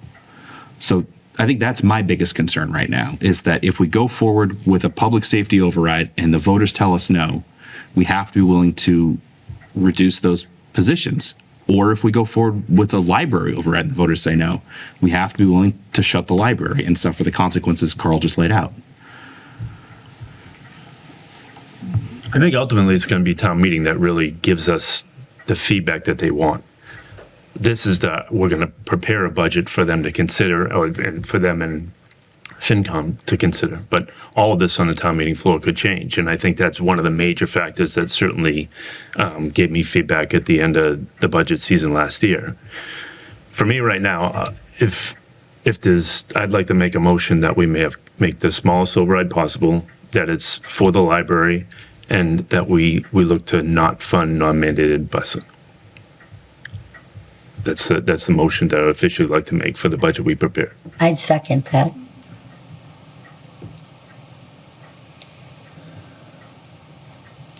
Question. Yes, go ahead. Non-mandated busing, what are we being charged for? How much? $230,440, I believe. Right, and I do not know how many, that's for all students that live within a Mile and a half. mile and a half. Correct. Right, anything over that is regular mandated. Correct. Because I know that when Lloyd Patrickin was on the school committee, he wanted it down to a mile, and I guess didn't they pass it at one time? I don't remember. So, but Whitman's been paying that. Yeah, Whitman's for been years. paying that non-mandated busing thing forever. oh yeah, it used to be in Article 2, then we took it And out. if my memory serves me correctly, and sometimes it doesn't these days, the reason is because we have sidewalks, Right, and our students can walk on sidewalks Right. within the 2-mile period. right, Hanson does not have sidewalks, therefore more of their students get bused. right. But I That's mean, why Whitman pays Yeah. that non-mandated. but you can't have first and second graders walking a mile and a half to school. Their parents can drive them. Well, I thought if certain grades are automatically all bused. Kindergarten, well, not kindergarten, first, second grade, where you got 6 and 7-year-old Well, kids. that's why we pay non-mandated busing, so that those little guys get bused. Well, But it was the sidewalk thing. Okay. They could walk safely. if we eliminate non-mandated busing, and the suggestion was for let them pay, Yeah. right? We have some people that have some experience Yeah. around this. But I'm just saying, the two overrides we're looking at, one's 93,000, you say it's 500,000. It's going to cost $93 a year on the tax. For an average home of 516,000. Right, yeah. And then the other one's $1 million, which is 186,000. What I'm saying is, if we go with I'm figuring out, if we go with the $1 million override, which covers everything, right? It's still the stripped, reduced budget that I have cut so down to bare bones. Right. But what it will do is it will take care of laying off the public safety Right. this year or closing the library. It will take care of our snow and ice deficit, Right. which is currently at 212,000. The school's assessment goes on our warrant the way they give it to us. That's the law, that's what we do, have to do. However, our recommendation would be for the 4.85%, and I have to commend them for coming in better than they've ever come in since I can remember, for years. But the $1 million would also make it so it's not a 630,000 deficit next year, but we're looking at 95. And of course, those are assumptions for Right. 28 that we're making. Because I'm looking at the $1 million override, and basically it's a little under $46 a quarter. Yeah. Right? $46 a quarter is people going out to dinner. Right? Yeah. So they eliminate going out once a quarter, and it's paid for. I hate overrides, but I even hate worse closing the library, laying off police and fire, or anything like that. We have a town to run, and I'm just. Well, do you think a $500,000 override or $1 million override, which would have a better chance of passing? True. Exactly. Honestly, neither one. But really, from, Exactly. from the feedback we heard last year, it was, I don't want it to come for an override every year. If you fix it, I want you to fix it. Right. So I think $1 million override might have a better chance in that logic. Okay, let's hear from a couple of people who want to speak. Okay. Are they speaking to Hey, each other? Rosemary, You want to talk? you want to talk? Thank you. Thank you. I just want to go over, be careful when you're saying, oh, this is non-mandated, because there are parts in there where we still legally have to bus kids, low-income kids, and we have lots of kids going to the Duval. So most of those Duval kids, that's still going to end up in the school budget. And we saw the devastation. The reason we were able to come in so low is that we don't have any elasticity to this budget. We're going to see another wave of problems if we have to absorb busing. So there are portions of that we still have to bus. Any of those low income kids, that's still going to come out of the budget. So playing with that line and just sort of cutting that without sort of maybe asking it to go back to the school system as a total budget and going through that way is going to be risky, and letting the school committee sort of tease out what that's going to be and how that's going to impact the students. So just keep that in mind. Additionally, libraries are more valuable than even what you've said. Libraries help with our kids who don't have internet. And there are some. There's a good, some of those. And it also helps with summertime reading. Parents can't go out and buy those books sometimes. So they're really important. So we did commit to a capital override, or we were told we needed a capital override. And I'm noticing that you're putting capital in the levy right now. Why aren't we doing what we were recommended to do, that capital override? The Madden report said that. Maybe we should be looking at that instead of cutting these vital services, and explain. The expert has told us this. They told us this a while ago. And we have documentation to sort of give to the voters. I think we didn't demonstrate to the voters that we really needed that override. And I think that's what they were saying. With a capital override, we have. Our town meeting has always voted for that non-mandated busing. It has never not voted for that. Not that I can recall. Yeah. Well, we never, Just in terms the select board has never recommended that they not. Well, it also came from the town years ago, and they've always voted for it. But Thank you. John Galvin, 41 High Street. Thank you. First, I want to thank Mary Beth and her team, and I know Jennifer's sitting over there, and she does as much work on this as anybody. I also want to thank Mary Beth for the time that she gave me the other day. I do want to say, though, Mary Beth, since you and I have spoken, I have kind of changed my thoughts in talking to some other people. Currently, right now, this town has a general stabilization fund of almost $3.5 million. It's the highest it's ever been. It's 6.8% of our projected budget this year, which is also very healthy. If we were to take the money or the free cash that was being proposed for that scenario and take it from general stabilization again, instead, it's less than $500,000. Am I correct? It'd be about $500,000 out of general stabilization. That will free up, that will pay the district's certified budget. That'll keep the library open. That will keep the public safety staffed. That will fund all the capital items in our warrant currently. Go ahead and put the $105,000 into capital stabilization. Don't put the $94,000 in. Save that out. You keep that out, you can spend all your free cash items, including fire hoses and police cars and paving the high school parking lot. It's $500,000. It brings us down to 2.8. That's still 5.87% of our total budget. That's the highest that it's been, except for these last 2 years. It's from 24 before. It's the highest it's been. I don't know what we're trying here. You're not going to pass a override. We tried the lowest we had last year, and it failed at the ballot box. What happens if we go ahead and go with an override? We've already spent all of our free cash. It's gone. And it doesn't pass. Then what do we do? Now we have to close the library, or we have to lay off or we could try it and then use stabilization in the follow-up meeting if we wanted to do that, but we'd have to commit to that. It's 500,000 out of general stabilization. It's the highest we've had in probably ever in our general stabilization fund. It's not going to affect our bond next year. No, come on. It's in fiscal 24. We used $300,000 out. Fiscal 23, we used $300,000 out of the general stabilization fund. Our percentage to our budget this year, and our budget's much higher now, will still be higher than we were in fiscal 23. The percentage of general stabilization to the total budget. Even though the budget leaps tremendously, we're still at that same level. So we're not going, and the levels, I mean, what are we talking about here? This is easy. Solves all the problems. I have some comments. Okay, and then I will. Mary Beth.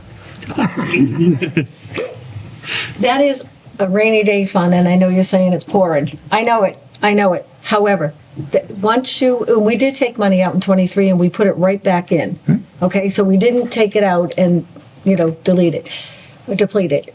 The reason we were able to take over the borrowing, the reason that we have not been downgraded, the reason that we have a stable bond rating is because we have held tight. And thank God Frank Lynham started that general stabilization when he did years ago. For me, that is not to be touched. I mean, that unless is absolutely a catastrophe. And the problem is, you need it this year. I'm showing you need it next year. Yeah. So now next year you're going to say, well, we need 600,000, and then you take it. Once you open the doors to that rainy day fund, I've seen towns, I've read about towns, they get into that, and ask the district. I mean, they need to build up their reserves. It counts. We committed to take over this Whitman Middle School borrowing, and I was worried about our rating only because we have Whitman Middle School debt, we have our new DPW debt, and we have the South Shore VOTEC. That's the only reason that we would have been downgraded, just because our debt was increased. And we weren't. But they said you have healthy reserves, you have good fiscal management, you're conservative. We go to borrow next year. Hey, the school says, look, you took over the borrowing, it's 125 million authorization, we need 30 more million. Oh, we get downgraded because we are now going against our goals and objectives here. And so what does that translate into? Higher interest rates. I don't want to be in that situation. So for me, my personal opinion, especially being a treasurer all these years, touching the general stabilization fund is not an option in my mind. I mean, I just want that known. You guys can do whatever. Mr. Chairman, real quick, can I respond to that? If we take, right now, our stabilization is the highest it's ever been. If we take $500,000 out, it's still the third highest that it's ever been. The only 2 years that would have been higher if we take that out would be last year and the year before. So we're still higher than we've ever been in general stabilization if we take the $500,000 out. So I'm sorry, I just don't see that it's going to affect our bond rating, and it takes away all the stress, takes away all the problems. Are we going to have issues? We're going to have issues no matter what the next 5 years until that Plymouth County is paid off. So we're going to be having this battle, and it's going to be a year-to-year battle. We're not going to win the war this year. We're going to fight the battle, and we live to fight it again next year. Maybe Plymouth County changes it and moves it out next year so that we have longer. I don't know, but that's what That adds millions when they bump it out just 1 year. That's kicking the can further down the road. Millions. I think Tom O'Brien said that adds 6 million to your. How many Plymouth County towns are getting buried right now because of All of us. all because of that one line item? It's huge. killing us. And health insurance. And the health insurance. So. I agree. Okay. Yes. I appreciate John. He spends a lot of time trying to come up with solutions. So I think anybody who's going to present a solution, we should pay close attention to. And I always pay close attention to specifically his suggestions. But I don't think this is the year to do it. I think it might be that when we're in the final year, we have one last year to pay off the Plymouth County retirement. Doing something like that seems to make sense. But when we still have potentially 5 years, I feel like we'd just be setting ourselves up for, for worst in year like 2 and 3. There's a motion on the table. There is a motion on the table. Could you repeat I it? seconded it. I know you seconded it, but I can't remember the motion. What's I don't blame you. smallest override possible. The library, if the library would be, the override for the library. So, and then with recommended that non-mandated busing not be funded. So I second that. Okay. Okay, all those in favor? All those opposed? You're down. Okay, That's okay. It's the people's vote at the end of the day. okay, for that just takes care of this meeting, that's all. No, we need some direction. So what direction are we going to go in? We have to produce a budget. So Yeah. if that's not it, that's the question, then what is it? Right. So with the deficit, the largest budgets, of course, are, the public safety budgets. I mean, if it's not closing the library, then we've stripped back all the departments as far as we could. So if we don't want an override, personally, I think we should just put a general override out there for $1 million. But that's just my, and that would take care of a couple of years, take care of our snow and ice. But if not, then yes, they're all bad choices. For using free cash definitely magnifies the problem, so I think we can take that off the table. And then we're down to the library or public safety. The reason I need that is the next meeting, we'll have the warrant together. We will have the articles on there for the deadline to get a debt exclusion, a override article to the clerk is April 9th. We're meeting on the 7th. So, I've balanced the budget with two different scenarios right now. It's just which one do you want to move forward with for town meeting. Both of them are bad. Sure. Do you have a motion? I'll offer a motion to do the, to consider an override to cover public safety, plus the additional school assessment, plus snow and ice. Ends up being, what, 700 and something thousand? So I have 916,000, and let me tell you what that would be. That would be, well, I used the library figure 475, and then the district's assessment is 128,972 more than what I have in our recommended column. And then the snow and ice right now is 212,000. And OPEB, that's, I don't know how you want to do it. I was backing the OPEB down from 388 to 280.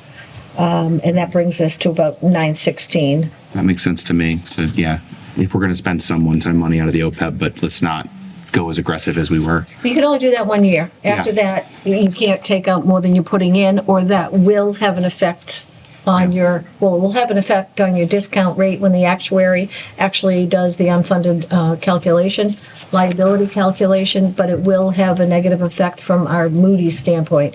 And I'm very, I don't want that downgraded for anything. So I'll make a motion for that 916 on the public safety side instead of the library. Let's not hold it exactly to 916. Okay, This is a draft. but something, I It's for those items. psychologically, I'd like to get under $1 million Okay, and yep. leave some of that extra in the OPEB, even though I don't like it. It is us making some hard choices. But it leaves general stabilization intact. It covers the snow and ice deficit, so we wouldn't have to raise it later. And it makes the school district whole in their assessment, given the 2 rounds of layoffs they've already had in the last 12 months. But what that would do then is not label it as a public It's not safety. entirely public safety then. It would be after it failed, we come back.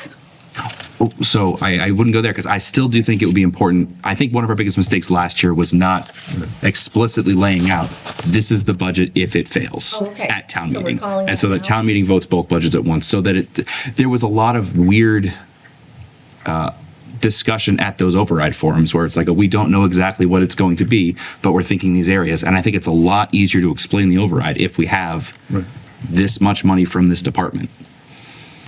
The problem is that we can't go out and advocate for the override, so that's it. So if we're going to call it library or public safety, whatever, people who want that to pass need to We can't sell it. We can only give the details, and It was a very hard line to walk last year. it's a hard line to walk. We can't talk about the pros and cons. You can't talk about the pros and cons. You just can't be a yes vote. You can't push. Oh, yeah, no. You can give both sides and give just the facts, but right, you can't push one way or the other. Just a quick question for Justin or for the board. Are you saying have an either or, if an either or budget on the town floor? So if the override passes, this is our budget, but if it fails, this is our budget, so that you're not coming back at all? Correct. That's my hope. 2 separate documents, is that what you want? We can even do it as an Article 2 and an Article 3, however we want to structure it. But I do think that we should take the vote if it passes and the vote if it fails ahead of time, before the ballot vote. So then if the ballot, So it'd be a contingent, but yeah. so if the ballot vote fails, the only reason we're coming back is for the district, because the district's budget would not be met. Correct. If our contingent budget were less than the assessed amount, which I think it would be under our balance scenario. Well, right, because you're saying include the district's full certified budget in the override. So if it doesn't, it would fall back to whatever's in that second budget. Yeah. So if town meeting votes a number less than the one that they put in, but I think it would have to be amended on the floor from the school request. I just suggest there's huge risk in doing that. There's a huge risk in that. And back to my earlier statement, if it fails, we have to be willing to stand by that budget that we're proposing in 2 weeks.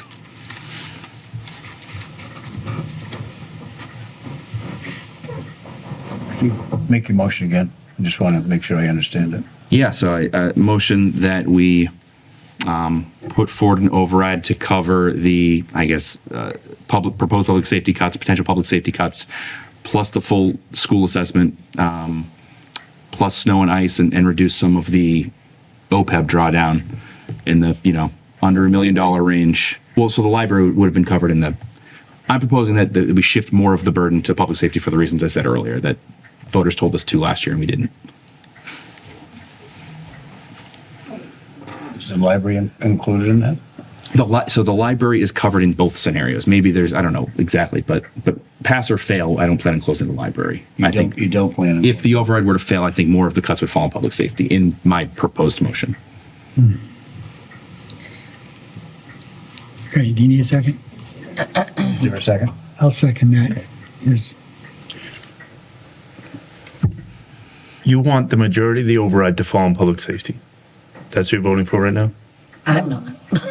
I want the majority of, I don't want to lose police and fire, You right? just Me voted. personally, Right, and I think it'd be that's what you bad for the said. town. We just said out loud, we don't think the override's going to pass, and you just made a motion to make the majority of the override fall on the Oh, no. police and fire. Did you say, no, you said fall on the, Over. in other words, if it doesn't pass, you want to get rid of police and fire? Yes. Yes. Oh, I misunderstood you. I thought the override, which would have, like the 900 and something, almost $1 million it would cover for the override. I thought you were, No, that if the override passes, yes, the police and fire remain whole. right. But if it fails, we have to be willing to cut. Last year it was 2 positions from each. Yeah, now, Which if is what the it voters told us to do. we have to take a closer look at where we're going to cut. Rather, you can't just say, okay, police and fire are going. No. I misunderstood how you meant that. I think, I just want to clarify. You want to keep it under $1 million because it sounds better? Because I think I don't know about you, Yeah. but oil and gas is going up every single day. I can't imagine what paper, supplies. I just don't know if these figures are going to stand for a long time. I think we're like in the unknown, all of us. And it's not like I know the community or anything, but the feedback that I get is dead set against this. So anything that we think of, I'm thinking on it not passing and how to keep fire, police, teachers, town workers all working. Say it again. And so the override, You're making a motion. a motion to propose an override to keep police and fire whole, to fund the full school assessment to cover our snow and ice deficit, and then reduce the amount we'd be pulling out of OPEB for retiree benefits. We can work, if we did the full OPEB amount, it would be like 1.1 million. If we wanted 1.2, it would be in that range. But I don't think I'm willing to go that high. We can pull some reserves down. But And to be clear, if the override was to fail, and then if the override were to fail, the proposed bad scenario here on Mary Beth's public safety side of the ledger was what I was looking at. so the cuts would come from public safety. Correct, as the voters told us to do last year. No, it's not what the voters told us to do last year. What the voters were telling us last year was there was a major conflict between public safety and the school department, and they were about to go to war. So we presented a compromise to prevent that war. What we need to pay attention to, I think, is to secure teachers, which I think the school department has gone to great lengths. They are making cuts to certain administrators or non-teaching professionals, but they are actually adding some programs. I mean, Mr. Trussell didn't bring that up, but they are doing that. So securing teachers, I think, is important, and securing public safety during this difficult time is important. I think that's what we need to pay attention to. Dan? Yes. Oh, sorry. I just had a quick question because you've included snow and ice in that, and the larger portion of our snow and ice would have fallen under FEMA reimbursement at 75%. Is that calculated in our amounts that we're asking for an override? Additionally, snow and ice is something you can put off a year. So if we are getting a reimbursement from FEMA, maybe some way to sort of work those numbers to sort of take them down. It would be nice. And as far as programs that we're not just adding, we're also losing lots of stuff. So it's really a shifting, Sean, and we are so vulnerable. We have no elasticity. We have not added to E&D. We have not handled our circuit breaker. Our OPEB is also down. So we already we fell in a hole because we were at a risky place. Now we're still on the edge. We could fall right back in it, and we could have the news here just like it was before because it's that bad. We've hollowed out our schools. We probably don't want to start looking there. There should have never been a war between police and fire.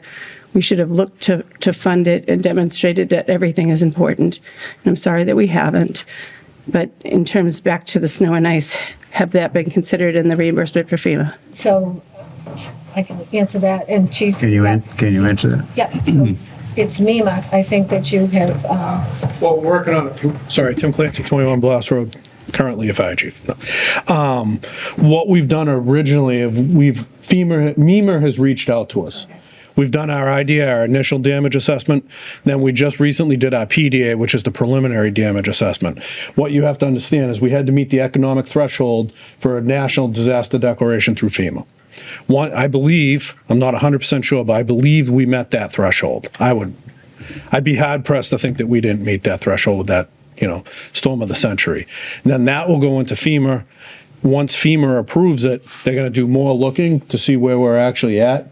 And then if it's approved, I believe it goes to the president if it'll be paid. Either way, however it's paid through, MEMA is not going to pay us anything. It's through FEMA, but there's the process. We're in the process. I'm not sure how long this process is going to take, as FEMA is currently closed. Just for point out, FEMA headquarters is closed. All their revenue. We have a fire truck sitting in Long Island that's done that we can't buy because we can't pick up because we can't get the FEMA funds. Just as a point of reference, we can't get the money out of them, so I don't know where the disaster money will be coming or when it's approved. It's something I can look into, but we finished the PDA last Wednesday. So it's moving, but it's going to be a long process. I don't think you'll see the money in this year.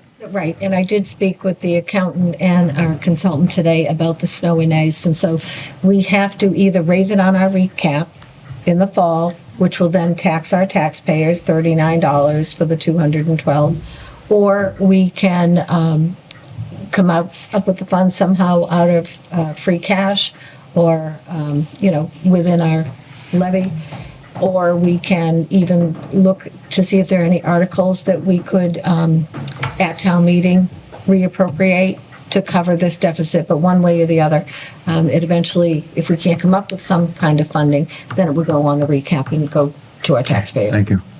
Dawn, did you want to say something? Don Byers, 20 Russell Road. Just one quick comment. Mr. Kane, you mentioned the school district is adding programs. I'm going to ask the public and yourself to revisit the school committee presentation that I watched also. The programs being added are to save money. These are only for the highest needs kids. Please, please clarify.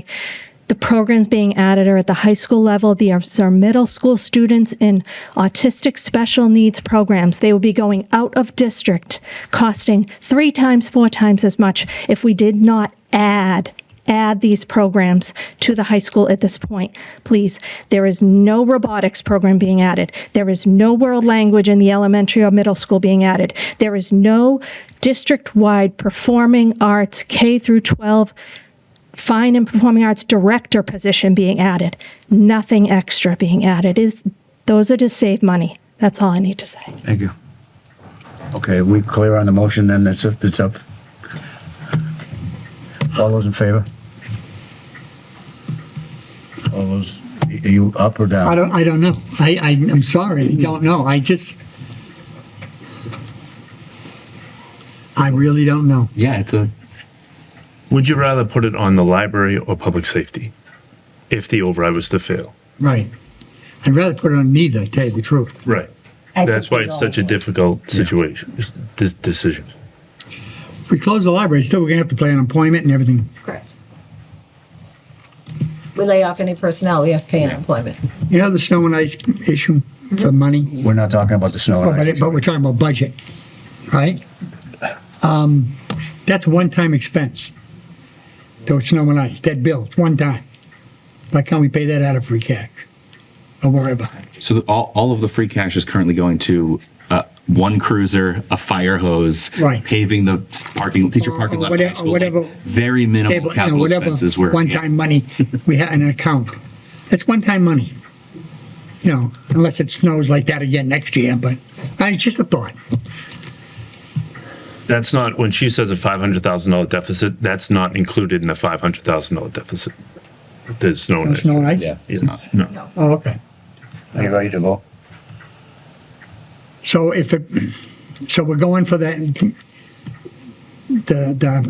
almost $1 million, and if it fails, then we're gonna look at the library and say, well, that's the one that has to go. No. No. His motion My is motion was on the public safety. to cut scenario. public safety. It would be, You're saying if it doesn't pass, public safety gets. Cut. and the library stays open, correct? I'm a no on that one. I'm a no on that one. I'm not gonna go with killing public. Okay, so public safety. so the vote is down. Instead of putting it all together, I'll just say, maybe we can have a second or third vote, but for the first part of the vote, we just make it so that it's the library and not public safety. That if it does fail, it's on the library. The size of the override is not a concern right now, and whether it's non-mandated busing or not, that's not being voted on. Just that it's not public safety and that it is on the library. I'll make that motion. Well, that was your first motion, actually. No. No, The it- first motion contained the 3 kind of things together, whatnot. So I'll second that one because we're running out of choices.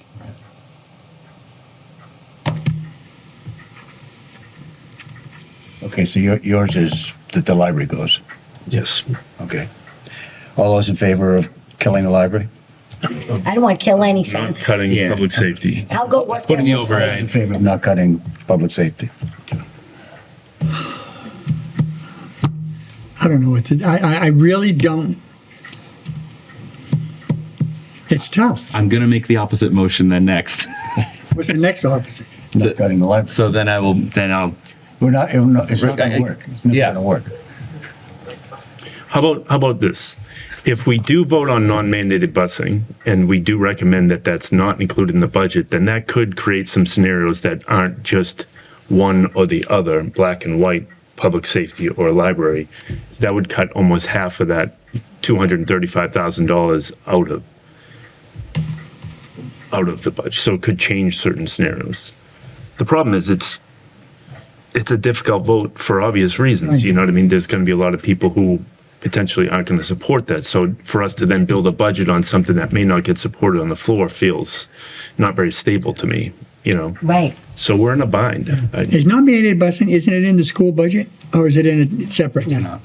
No, the town decided. Okay, all right, that take we it would out, pay right. that separate. And a couple years ago, when we were discussing non-mandated busing, the projections from the school district, I think it was when we were paying close to $500,000, so it was before the different formula switch. But that if Whitman did not fund non-mandated busing, that $500,000 that we would not pay would save the district in busing costs close to $60,000, because they're not cutting buses. Right. They're just cutting a number of seats, and maybe one or right. two runs of buses. Maybe it's one less bus route to Duval, but you still need the full fleet of buses for the high Right, school. and you got empty seats. So even if we do that, it shifts more back to what the district would need to pay for their busing costs. So I guess the vote is, if it doesn't, if the override doesn't pass, we close the library and keep the fire and police. That's what Sean's suggesting. That's my recommendation. May I add something? I have one Sure. bad idea, but if we didn't do the non-mandated busing and we shifted some of our capital articles and used the capital, that would not be a fire engine, wouldn't be on the table. So it's 244,000 that we're leaving in capital. We have a plan for that. The plan for that is to keep adding to that and to buy the fire engine. But there is 244,000 there. If we shifted some capital articles, You're saying if we don't fund non-mandated busing Right. and we use some capital money, we could close the gap that way instead of pulling from police and fire or the library. possibly, I'd have to go back and rework that. But that doesn't take care of, all it is, not dealing with something that needs to be dealt with. And then the hole is over $1 million next year, right? Right. We're not fixing the problem, we're just pulling out of savings. I think we have to make tough choices, and it's one of the things that unfortunately people at town meeting hopefully will respect and understand, that tough choices have to be made. Either fund the override that we're proposing, or that's the repercussions. That's repercussions. The budget will adjust and will be a little bit, won't be as expensive next year, and we can kind of make small adjustments over the next 5 years that way. What think if exactly we- are the cuts to police and fire that you're talking about So in this year's budget? 200,000 from police, all other services, 200,000 from fire, all other services, How many positions is that? and 50. Well, it depends, and go with their lowest man, I would think, about 85,000, probably. You're actually proposing that we cut police and fire? No, that's just one of the scenarios that I did, that and the library. That's after we added firemen last year, Correct. and now we're taking them away. Right. I was asked, to do like I looked at all the other departments. Yeah. Where we could cut. The clerk has just one, the assessor has just one, the accountant has just one, the building department has just one, the treasurer collector is inundated with the staff that they have there for work that's so busy. So there's not a lot of extra staff. We're not heavy in management. We've said it before, we don't have a planner, we don't have a grant writer, we don't have an HR director, we don't have a finance director.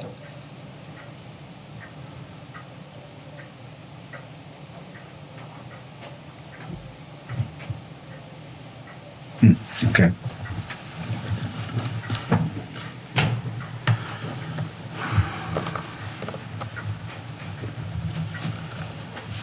Let me ask the question, if we go to town meeting and we have two scenarios, if we vote actually, town meeting will just vote to put the override on the ballot. We could have two two override articles. We could have. But that's just to put them on a ballot. Right. That doesn't say, okay, it's all set. No. It has to Right, go to the ballot. has to go to the ballot. So it could pass at town meeting and fail at the ballot. Well, that's what happened last year. Yeah. Wait, slow down. You lost me. We could have two articles. You don't want two overrides on. Well, it wouldn't be saying two is they overrides. wanted It to- would be, we could have town meeting make the decision That's for what us. I'm saying. If we are unable to say, put it on the library or put it on police and fire, we can defer to town meeting and say, which way would you like us to cut? These are, No, we should, but I think we should, yeah. we should make that decision. Well, if we go, We're obviously, but we can't make it tonight, can we?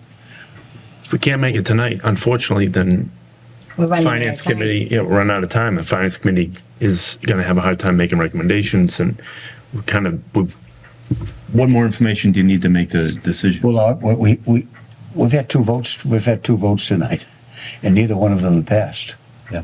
Dan, what are your thoughts? right?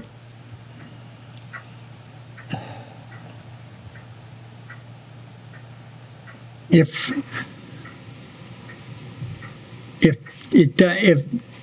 when we go to town meeting and they vote Article 2 the budget lines, right? They have to look at both scenarios on the, for like the police and fire, police department, this is X amount of money towards the police department, and this is X amount of money towards the fire department. And if they vote that, and that's full budget, and then the override fails, you know what I mean?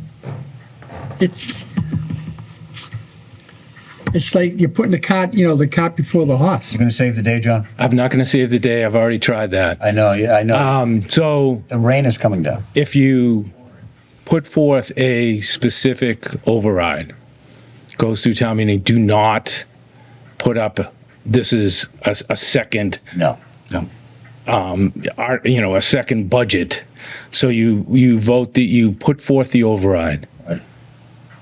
The override passes, we're in good shape.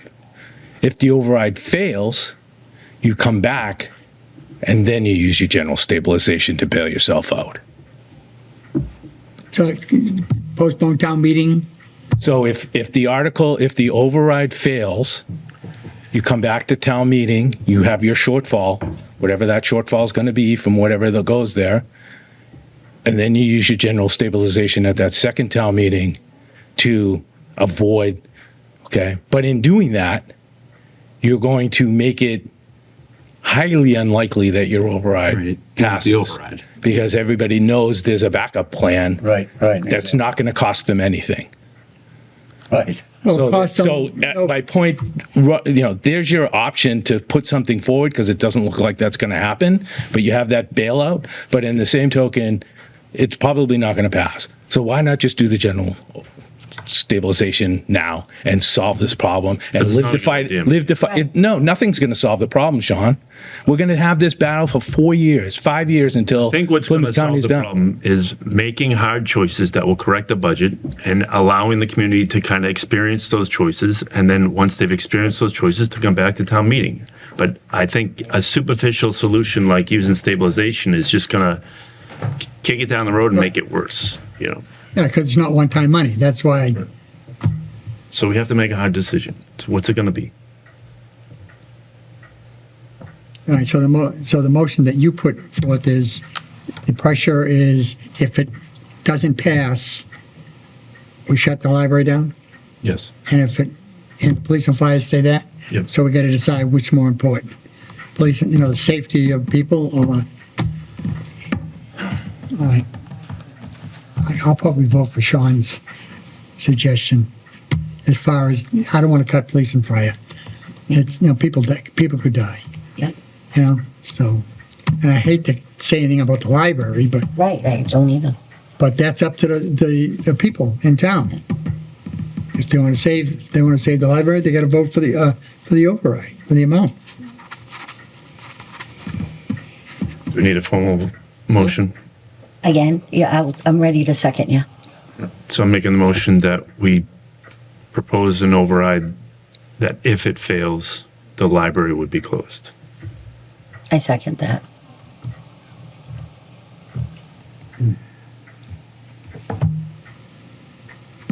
Okay, all those in favor? All those opposed? Okay. So You know what to do between now and April 7th? Do we want to Yeah, get we into try the amounts? Or do we want to get into the amount as well, or?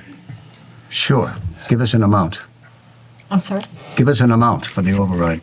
The one that he just, So I guess the two options were either the smallest possible 500,000-ish, or something that makes the school whole and covers the snow and ice and some of the OPEB in the 900,000. $900 to $1 million range. So which one do you want to go? So yeah, it's the question of the board, not for Mary Beth. Right. yeah, Yeah. yeah. You made the motion, come up with an amount. I think the smallest override possible. I personally. second. The one that has a chance of passing. Right. Sure. Some, small. Yes. I second. What, the 500,000? But that doesn't take, It would still mean that the schools would have to, would there be a difference between what the schools want and what we are proposing? So that would still be on the table, and it would still leave some other things unfunded, yes. but I thought your vote was if the override passes, then everyone stays whole. Well- Police, fire, police, fire, and the library stays open. But now you're saying, so that has to be around 900,000, right? That just closing the library is 475,000 some odd. That's just the library. That is about $96 a year for a $516,000 home. The 900 range override will take care of the 475 and also bumping the school up for our recommendation to where it is now to what they're asking, which is 128,000 more than what we have in the budget line right now. Plus, it would take care of the snow and ice deficit. If we don't take care of it this year, we have to put it on taxes. That's about $39 a household, average household, and rolling back the OPEB 100,000. So the question is, just a small override, just to cover the library, or an override to take care of some of those other items as well, which still, Or a compromise in between some. right. So what would be the police, fire, and cover the library? How much? Police and fire are off the table They're now. off the table. Right.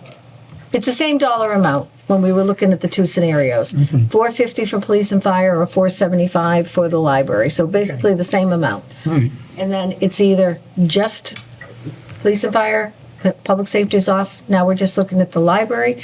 Do we want to do the small override in the hopes that the small override will pass at $95.96 a year for an average homeowner? Or do we want to do some other items with the snow and ice and so forth that will also make the school at 4.85, which is what's going on as their request anyway. And 100,000 take off from the OPEB transfer, so we're not pushing the limit. And the snow and ice for 212 and 128 for the bump in the district.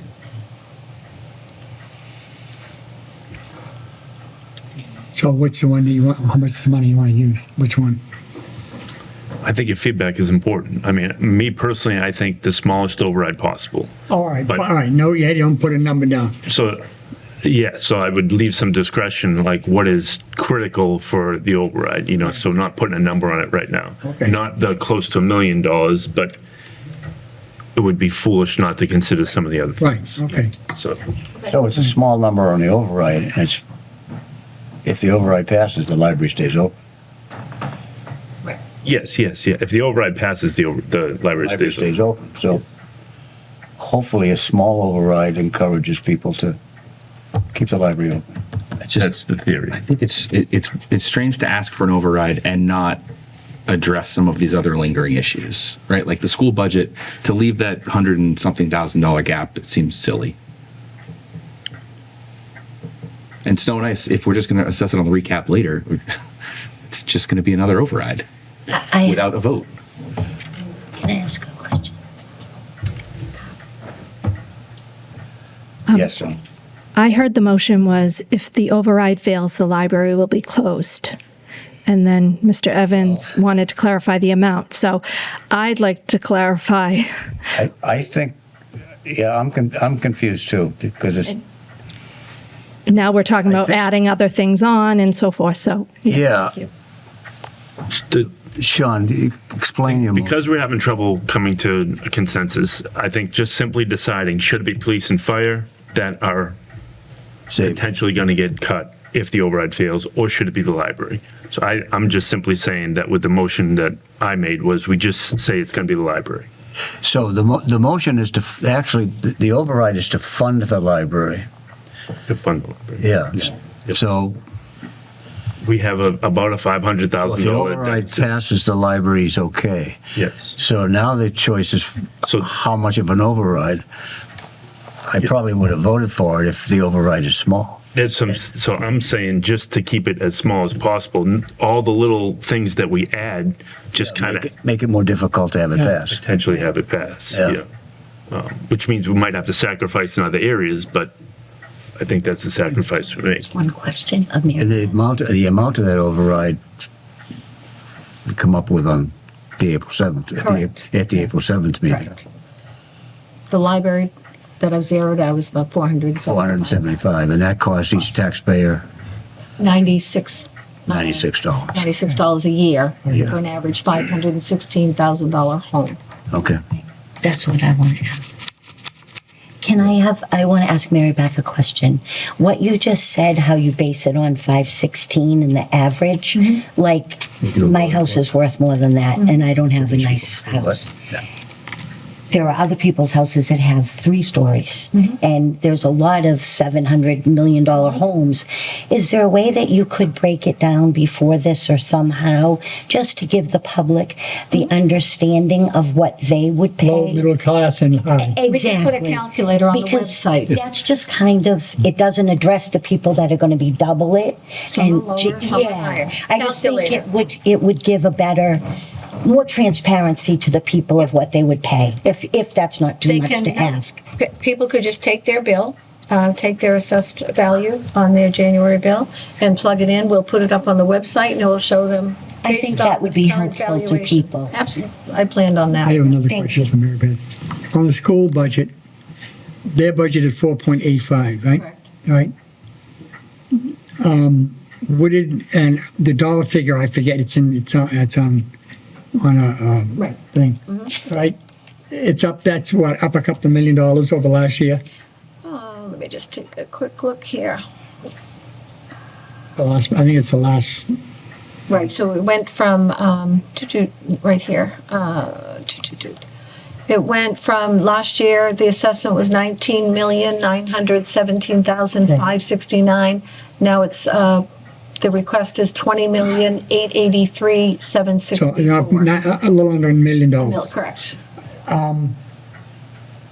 When we say that we're going to offer 5% towards the schools, can they come out under that? They did, well, 5% was what Madden had, Right. right. But the budget, because we're cutting everywhere and we're not able to do the 5% based on the formulas we put in as far as our recommendation. What they're requesting is what goes on the warrant. What's our recommendation towards the schools? 4.20 in one and 4.42 right now under 2 different scenarios. Which is dollar figure, how much less? So it is, one scenario has 20,754,000 instead of 883. So that's that $128,000 difference that I mentioned. And the library scenario is 2798. Okay. Okay, we're done with this part of the meeting, right? Oh, no, you still have your report. Oh, yes. So This ought to be fun. the assistant town administrator Yeah. position that we decided, yes, we were Right. going to fund, went up a couple of weeks ago online. We put it on the MMA and we put it on the town's website, and we have about 45 applications. Wow. So last time that we did this, when we hired Kathy, there was a small committee. It was a couple of, I think it was Justin and maybe The fire chief, maybe? it was the fire chief, so, and myself.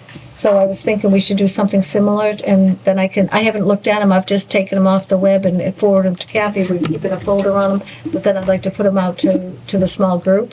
So I was thinking if we could have a couple here, and maybe Chief Hanlon this year would be willing to be involved in that. Throw me under the bus. Yeah, under the bus.